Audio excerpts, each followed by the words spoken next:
Looking for in terms of growth for the next 3 to 5 years? What are your plans? We want to grow. I mean, that is our, we talk about our top focus for the next few years, and it's, grow, grow, grow, and grow. And what does growth mean? I guess that's a better Yeah, question. yeah. You know, we've, maybe even going back a moment, to kind of the issues over the last 3 to 5 years, hiring was a big one. Talk about the drivers and the hourly workers and all that, but also within this office, we really had a tough time.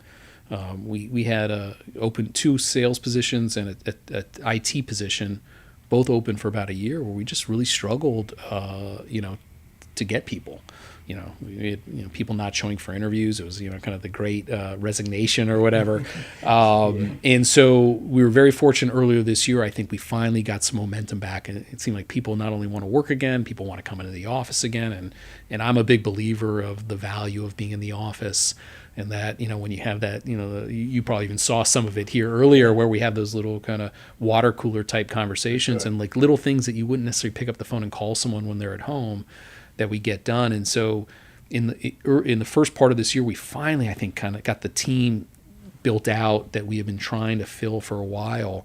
And so we've got a really good infrastructure operationally, kind of processes and all that. And so now it's like, finally, we feel like we're spending the money, so we can start to see that ROI come. And so, we're doing it through, adding new people, more feet on the street from a sales perspective, building relationships. As I told you, half our office is out, 3 different client locations, or prospective client locations today. So it's just building, because it's a long sales cycle in our business. Frankly, it's a relation. We say it's 6 months to 12 months typically, but we've had a handful of clients where it's we kind of, that was a 3-year process. Maybe bid something 3 years ago, didn't win it. Maybe it didn't go well. A couple of years later, we bid it again and get second bite at the apple. How long are the contracts? Or the agreement? Well, I'm not a lawyer, but I'd say if you really looked as a lawyer, they're good one day at a time. I mean, you good as the last load you yeah, go. I mean, as long as you're doing a good job, they're fine. No, I think a lot of times we sign kind of 1, 2, 3-year contracts. Okay. But the truth is, if you need to get out, you'll get out. We hope that never happens. Yeah. And we also, it works both ways, that if you're doing a good job, they tend to get renewed and continue. But I think in terms of growth, look, I think we really want to, we're being more selective on the warehouse side. Part of that's just, while capacity is loosening up a bit, it's still really tight out there. And so we're being a little more selective. I think we spent a lot of time last year. If someone wanted to do business with us, we just jumped and, jump how high. Right. And I think now we're thinking, okay, let's make sure this is a client that really wants to scale, because our whole model on the warehouse side is, we're here to help you scale. If you don't want to do that, don't come to us. We're here to make the processes, put things in place. I hate to say it, but a perfect warehouse customer, we'll grow them for a handful of years, and if we really do a good job, they'll go get their own warehouse. And we don't want to lose them, but that means we did our job. Yeah. So we're being much more selective, probably going after a little larger accounts, frankly. Just because of the time and effort it takes in that space. And on the distribution side, we are definitely, really focused on building relationships with kind of national players, national retailers, and we've been, making a more dedicated effort in that regard. I'll say it's a challenge. I try to hire here for my weaknesses, right? To hire people who are good at what I don't do. I love being in the room with a prospective client to try to sell them on why Expak and what we can do and try to close a deal. But I'm not really good at chasing people down and trying to get that first introduction and in that room. So I've tried to really hire people who can do more of that, and as well as more operational support. So for example, Jeff Meck, our COO, our head of operations, we kind of feel if the 2 of us can get in the room with one of our salespeople, that if we get to that point, we're in a good spot, because we know how to get it done, and we've got a lot of testimonials where they said, like, "Wait, wow, you guys actually did what you said we were going to do." I'm like, isn't that the whole idea? But apparently, it doesn't always work that way. I'm interested in that, because it seems like you guys kind of, like, your approach is you're going to educate your customers on how to do things more efficiently, right? So what does a typical 3PL do that you guys, what are they doing what are you guys doing that everybody else is not doing? right? Like, what are the extra things that you're doing to bring value to those customers from an educational standpoint and from a like building like that infrastructure for them, helping them build their Yeah, infrastructure out? I think it's probably a couple things. And admittedly, there are some larger customers. Again, we used to do work for Walmart, for example. They're pretty smart too. Amazon. We did a lot of work for Amazon. They tell you what to do, and that's okay. If they pay you a fair price and they're not being unreasonable, that's fine. But I think the two areas where we really differentiate, I think one really is our customer service model, when we've got a process in place, because mistakes happen. I mean, it could be weather related. A vehicle could break down. It could be like we missorted something and really did something wrong. It could be the client sent us the wrong things. We've had clients who sent us pallets of boxes with, no joke, no labels. Wow. Just like boxes and boxes, we're like, what? Whatever. Yeah, what is this? What do we do? Right. And so anytime there's an issue, and it could be, the driver keeps showing up smelling like cigarettes and we don't like it, to they're late. I mean, it could be a little issue big. We say, please tell us, whether you call us or email us, customer service at expak.com. All that gets logged, tracked. We review it, every week, if not more frequently. And so we're saying, 3 Mondays in a row, we're having late deliveries here. Okay. Do we need to change the routing? Do we have it's that driver only works on Mondays. Maybe we need a new driver there, whatever it is. And so I think the way we view it is we see things through. We don't think, I forgot that they called and complained, or, we connect the dots on these things. And I think we're just disciplined in that way. And I always say, look, we're going to make mistakes. We're not perfect, but what I think you'll see from us is that over time, things will continually progress and get better.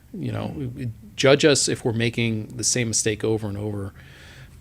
Don't judge us if we made one mistake, because that will happen no matter who you are. Yeah, for sure. I love that. How many warehouses you guys have now? Well, again, our model, we work with partners, but I think we've got around the country about 10 active warehouses currently, from East Coast. It's overweight to Southern California and the West Coast, but, we're Texas, we're New Jersey, Ohio, California. Got it. So Arizona. You said you have partners. So how do you guys find those partners, and how do you know if a warehousing partner is a good fit for you? We do a lot of work. We do the work and diligence, and it includes usually showing up and meeting with them. For us, particularly on the warehouse side, again, kind of different from the distribution side, but on the warehouse side, not all warehouses are the same. Some are experts at fulfilling orders for big retailers that have very specific routing guides and detailed instruction. If that pallet shows up with the label in the wrong place, they'll give you a chargeback. Clients don't like that. And so there's some that are really set up to do that kind of work. Others that are experts in drop shipping, direct to consumer shipping, where you're just pulling a box, slapping a label. You got UPS, FedEx, USPS feeder trucks just waiting to go day in, day out. So we really want to understand a client need and think, okay, what's the right fit? And that also could be geographically, right? If you're doing if you're doing a big volume of small parcel deliveries throughout the country, it can get really expensive shipping the East Coast from California. Maybe you want to be in the Midwest somewhere, but there's also the balance of where that freight's coming from. So there's the technical aspects like that, and then it's really just kind of culture, personalities. I admit there's a lot of gut feel with kind of relationship building. I think a lot more and more relative to maybe 10 years ago when I got in this business, it's much more common for people like us, essentially to be subcontracting to another 3PL. And so one is, hey, are you used to working with people like us, or do you work direct with the customer? Or do you have a comfort level with that? We ask that all the time. Because if you don't, hey, no big deal. There's plenty of fish in the sea. We'll go find someone else. Right. But again, I think we like to believe that we package up clients. We do analytics on the data. So, a lot of time clients will say, okay, here's my data. And you find if you send that to, again, there's some brilliant people out there, but if you send that to the average 3PL, I think it'll just sit on their desk. Like, what am I going to do with this? And maybe my background's a little unique that I'm like the calculator jockey. I get all geeked out when I get to get some Excel file that the sales team's like, can you figure this out for me? Like, I need to have this, and this. and I can kind of crunch the data, and then we can give that to someone and say, okay, we're going to simplify this data. We'll give you the whole package, but this is really what it's saying. This is what you need to know. This is what the average, deliveries or the average outbound volume looks like. And I think that's well received. So, and again, I kind of came into this business where we had, a handful of dozens of existing relationships from all the history of subcontracting we were doing. So I think we had a good start. And then beyond that, we use tools like Salesforce. So we've got our own database. Every vendor we meet, we log it, we track it, we keep track of the relationships, we keep track of every bid we send to them. So if we see, hey, they're not bidding on things, we may call them up and say, look, or go visit them. You're like, look, we've been sending a lot of stuff. Are we just not hitting the mark? What do you want? So we have in-house, we have people who spend their day just building relationships and following up with these vendors, because our businesses all evolve. So what may have been true last year may have changed this year, and so always saying, what does your fleet look like, or how big is your warehouse? How many dock doors do you have? What's your ideal client? And we make notes on all that. And so when opportunities come our way, because we've got this sales engine that creates a lot of opportunities, we can kind of sit down, have a huddle, and kind of go through our database and think, okay, who are the guys that this fits for? Yeah. Who are the guys who are looking for business? And I think it comes down then to timing. Yeah. That bringing the right opportunity at the right time. Got it.